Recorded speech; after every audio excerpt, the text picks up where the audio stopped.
દર્શક મિત્રો, વર્ષ 2021માં સમગ્ર ગુજરાતને હચમચાવી મૂકનારા ચર્ચિત સ્વીટી પટેલ હત્યા કેસમાં કરજણ કોર્ટે એક ઐતિહાસિક ચુકાદો આપ્યો હતો.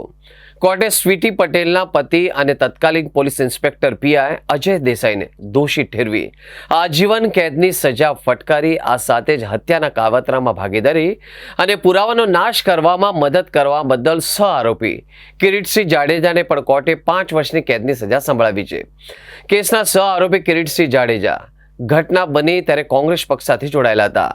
જ્યારે કોર્ટનો આ ચુકાદો આવ્યો ત્યારે તેઓ ભાજપમાં સક્રિય હતા.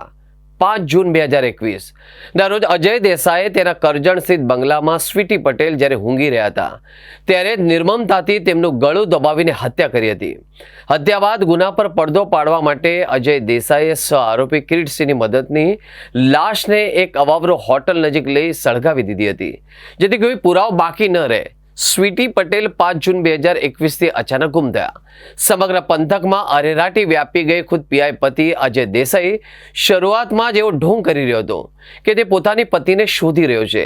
લગભગ 49 દિવસ સુધી આ કેસમાં દરરોજ એક નવા ટ્વિસ્ટ એન્ડ ટર્ન્સ આવતા હતા અને તપાસ એજન્સીઓને ભટકાવવાના પ્રયાસો થઈ રહ્યા હતા.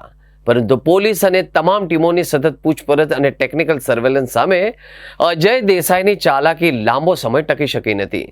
26 જુલાઈ 2021ના રોજ આ ગુમશુદાની પાછળ કરુણ અને ભયાનક રહસ્ય ખુલ્યું હતું અને અજય દેસાઈની ધરપકડ કરવામાં આવી હતી.